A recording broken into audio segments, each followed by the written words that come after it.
खबर जो हम आपको समझाने वाले हैं वो होगी क्यों महंगी हुई कैंसर की दवाई। दूसरी बड़ी खबर जो हम आपको समझाएंगे, राबड़ी के कंगन पर रार क्यों। तीसरी खबर हम आपको समझाने वाले हैं, बिहार के सरकारी खजाने पर सियासत क्यों। चौथी खबर होगी, ममता बनर्जी की पार्टी का क्या होगा, क्योंकि पार्टी में संकट दिख रहे हैं। तो आइए अब आपको एक एक करके खबर विस्तार से समझाते हैं। बुलेटिन की शुरुआत उस खबर से जिससे कैंसर के मरीजों को बड़ा झटका लगा है। सरकार ने कैंसर के इलाज में इस्तेमाल होने वाली दो महत्वपूर्ण दवाओं सिस्प्लेटिन और कार्बोप्लेटिन की अधिकतम कीमत में 50% तक की बढ़ोतरी कर दी है। सरकार का मानना है कि इससे दवा कंपनियों को उत्पादन बढ़ाने में मदद मिलेगी और बाजार में इन दवाओं की उपलब्धता सुधरेगी।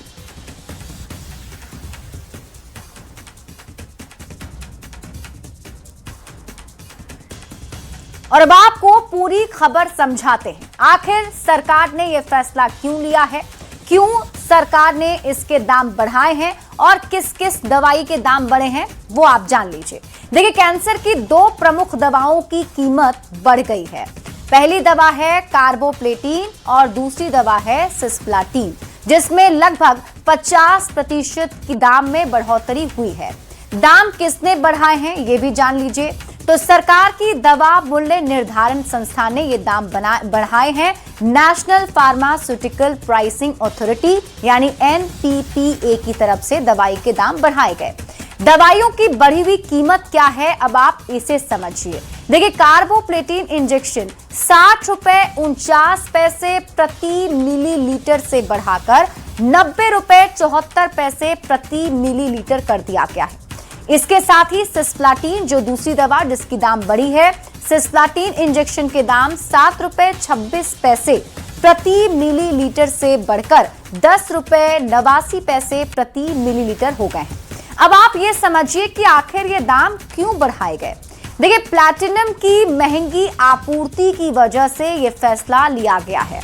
कुछ दिन पहले ही दवा कंपनियों ने चेतावनी भी दी थी और बढ़ती लागत के कारण उत्पादन प्रभावित हो सकता है। बाजार में कमी की स्थिति बन सकती थी और इसी कमी से निपटने के लिए सरकार ने दाम बढ़ा दिए हैं। अब आप पूरी खबर समझिए। बढ़ी हुई कीमतें कैंसर की सभी दवाओं पर लागू नहीं होंगी, बल्कि सिर्फ मुख्य रूप से इन दो दवाओं की कीमत ही बढ़ी है। यानी कैंसर की और जो दवाइयां हैं उसके दाम नहीं बढ़े हैं, सिर्फ कार्बोप्लेटिन और सिस्प्लाटिन की कीमत बढ़ाई गई है। बढ़ते आगे और अब बात उस कंगन की जिसने बिहार की सियासत में शोर खड़ा कर दिया है। लालू प्रसाद यादव के जन्मदिन पर राबड़ी आवास में सजी भोजपुरी महफिल अब राजनीतिक बहस का विषय बन चुकी है। भोजपुरी गायक छोटू छलिया को राबड़ी देवी द्वारा कंगन गिफ्ट किए जाने के बाद विपक्ष ने सवालों की झड़ी लगा दी। जेडीयू और बीजेपी जांच की मांग कर रहे हैं, जबकि आरजेडी का कहना है कि ये कोई महंगा गहना नहीं बल्कि आर्टिफिशियल कंगन है। पहले आप ये रिपोर्ट देखिए, फिर खबर तो समझिए।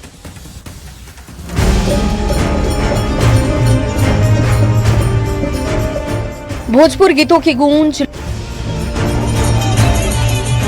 लौंडा नाच की रंगीन महफिल और लालू प्रसाद यादव के जन्मदिन का जश्न।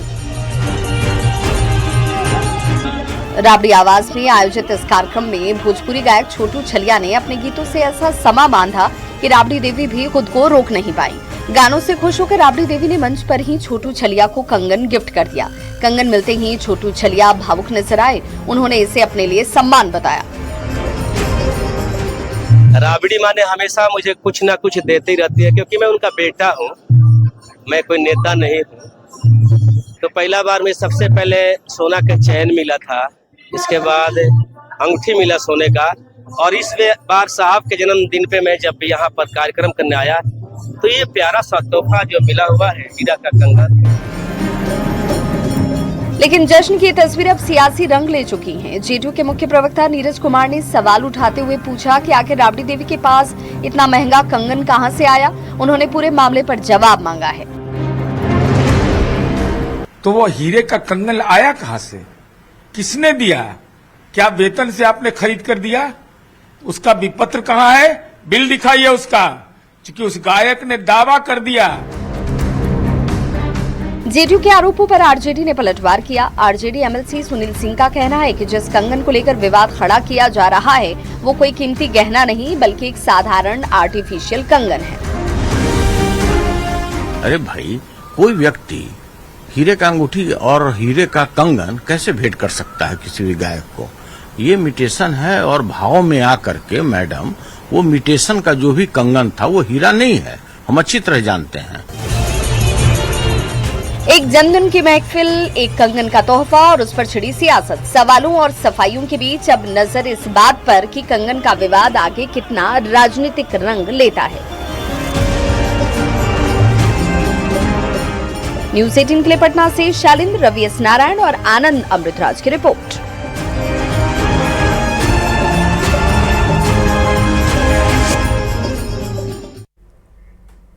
तो बिहार में राबड़ी देवी के कंगन पर अब सियासत शुरू हो गई है। पूरा मामला क्या है, अब तक क्या कुछ कहा जा रहा है, ये सब कुछ आपको समझाते हैं। आप खबर तो समझिए, पहले तो जान लीजिए कि पूरा मामला क्या है। देखिए, लालू प्रसाद यादव का जन्मदिन का मौका था जिसमें राबड़ी आवास में जश्न मन रहा था और इसी जश्न के दौरान भोजपुरी गायक छोटू छलिया रंग जमा रहे थे। राबड़ी देवी खुश होती हैं और मंच पर ही कंगन गिफ्ट कर देती हैं। कंगन मिलते ही छोटू छलिया भी भावुक हो जाते हैं। अब आप ये समझिए आखिर इस पूरे मामले पर विवाद क्यों हो रहा है। तो राबड़ी देवी के कंगन पर विरोधियों ने सवाल उठाए हैं। कीमती कंगन इस तरह गिफ्ट करने पर कटाक्ष किया जा रहा है। जेडीयू के मुख्य प्रवक्ता ने तो कई सवाल पूछ दिए। नीरज कुमार ने सवाल किया और यह भी पूछा कि राबड़ी देवी के पास इतना महंगा कंगन कहां से आया। जेडीयू के आरोपों पर आरजेडी की तरफ से भी जवाब दिया गया। क्या जवाब दिया जा रहा है उसे समझिए। आरजेडी एमएलसी सुनील सिंह सामने आए और उन्होंने आरोप पर पलटवार किया। सुनील सिंह ने कहा कि गिफ्ट किया गया जो कंगन है वो नकली है, हीरे का नहीं है। अब आप खबर समझिए। लालू प्रसाद का जन्मदिन हर साल मनाया जाता है और छोटू छलिया इस बार कलाकार के तौर पर जन्मदिन के मौके पर परफॉर्म करने पहुंचे थे। जेडीयू और बीजेपी का आरोप है कि जो कंगन छोटू छलिया को दिया गया है वो बेशकीमती है। ऐसे मौके पर इतना महंगा गिफ्ट देना असाधारण है। आरजेडी ने कंगन को नकली बताया है। अब इसी कंगन को लेकर वार पलटवार चल रहा है। बढ़ते हैं आगे और बात अगली खबर की। बिहार में सरकारी खजाने पर सियासत भरपूर हो रही है। तेजस्वी यादव ये दावा कर रहे हैं कि बिहार में वित्तीय संकट के हालात हैं, बिहार दिवालिया होने की स्थिति में है। तो सीएम सम्राट चौधरी ने तेजस्वी यादव के इस बयान को भ्रम फैलाने वाला बताया और इसके साथ ही पलटवार भी किया है। पहले आप ये रिपोर्ट देखिए, फिर खबर तो समझिए। सरकार के पास खजाना नहीं है। अभी तो कल हमने अपने सोशल मीडिया पे भी लिखा कि भाई किस प्रकार से जो इमरजेंसी जो फंड है उसका ये सरकार जो है इस्तेमाल कर रही है। ऑलरेडी कर्ज पे कर्ज, कर्ज पे कर्ज, कर्ज पे कर्ज। भाई तो आप समझ जाइए, कंटीजेंसी फंड से अगर पैसा अगर सरकार निकाल रही है केवल पेंशन देने के लिए, तो बिहार की स्थिति भयावह हो चुकी है। पता नहीं कहां से नया नया न्यूज लेके आ जाते हैं कि बिहार की अर्थव्यवस्था पर चिंता कर। आज के तारीख, आज मैं कह रहा हूं, आज 12 जून है, मात्र हमारे ऊपर 1500 करोड़ से नीचे ही राशि जो हमारे ट्रेजरी में किसी ने बिल पहुंचाया। और मैंने आज ही कहा कि कोई बिल नहीं छूटे। किसी को पेंशन और तनख्वाह ये मौलिक अधिकार है, इसको किसी का रोका नहीं जा सकता।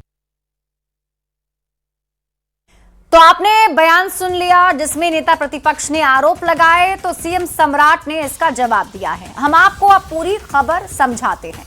बिहार के सरकारी खजाने पर जारी सियासत को समझिए, जिसमें देखिए खजाना खाली होने का आरोप तेजस्वी यादव लगा रहे हैं। तेजस्वी यादव का कहना है कि बिहार कंगाल होने के कगार पर है, बिहार में वित्तीय संकट के हालात हैं। हालांकि सीएम सम्राट ने इसका जवाब देते हुए कहा कि सरकार का खजाना फुल है। अब आप खबर तो समझिए।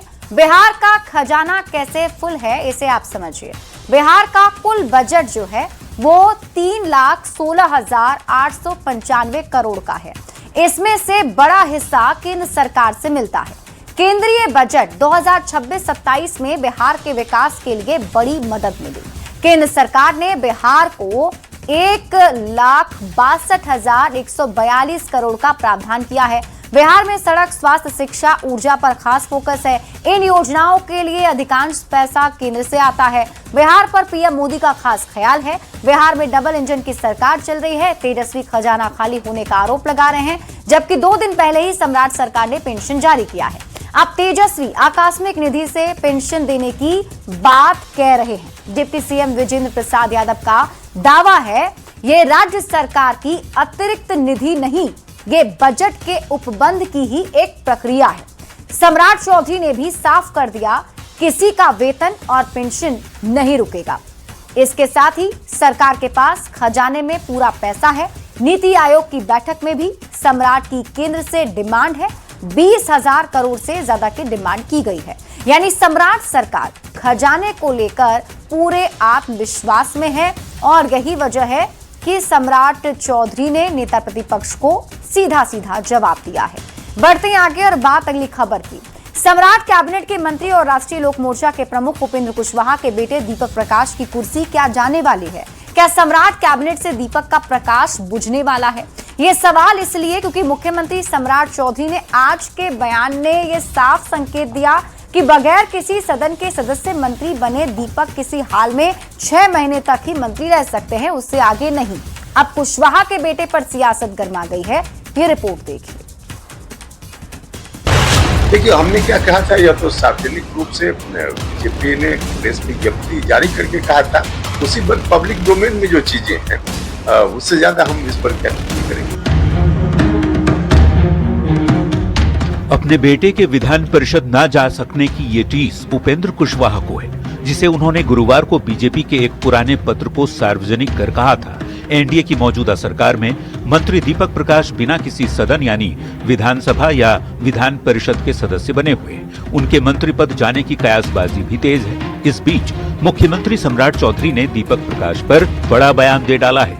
इशारों ही इशारों में सीएम ने कहा, बिना किसी सदन का सदस्य रहे 5 महीने 29 दिन तक मंत्री रह सकते हैं। मैं भी 5 महीने 28 दिन तक मंत्री रहा था। इस बयान का इशारा साफ तौर पर समझा जा सकता है कि दीपक प्रकाश 6 महीने पूरे होने तक ही मंत्री पद पर बने रह सकते हैं। सीएम सम्राट चौधरी के बयान के बाद सियासत गर्म है। विपक्ष एनडीए के भीतर खटपट की बात कर रहा है। वहीं सत्ता पक्ष के नेता मुख्यमंत्री के बयान को संवैधानिक बाध्यता से जोड़कर देख रहे हैं। बता दें कि दीपक प्रकाश ने 7 मई 2026 को मंत्री पद की शपथ ली थी। बिना किसी सदन का सदस्य बने वे 6 महीने यानी 6 नवंबर 2026 तक ही मंत्री रह सकते हैं। न्यूज़ 18 के लिए पटना से शैलेंद्र और अमित के साथ प्योर रिपोर्ट।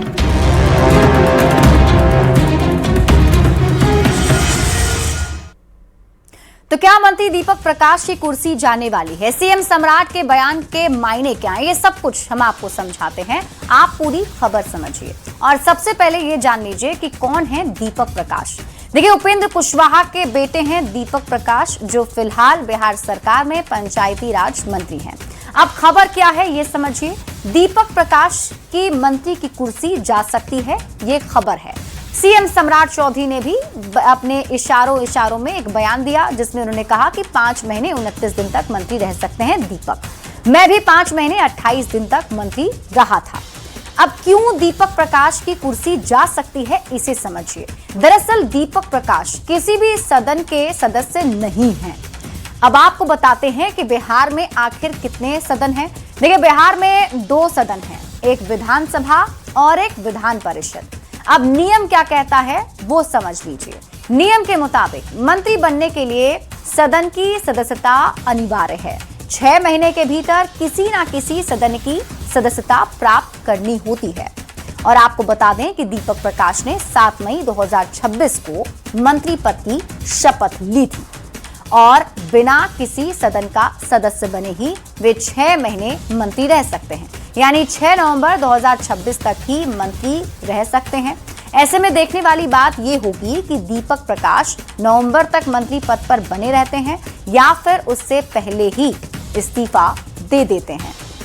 बढ़ते हैं आगे और अब बात अगली खबर की, और अब बात पश्चिम बंगाल में चल रहे सियासी उथल पुथल की। टीएमसी के लोकसभा सांसद कल्याण बनर्जी ने टीएमसी महासचिव अभिषेक बनर्जी के खिलाफ खुलकर नाराजगी जाहिर की। अटकलें लगाई जा रही हैं कि वो भी पार्टी छोड़ सकते हैं। ममता, सोनिया, राहुल टीएमसी के बागी हो चुके हैं। ये रिपोर्ट देखिए फिर खबर तो समझिए।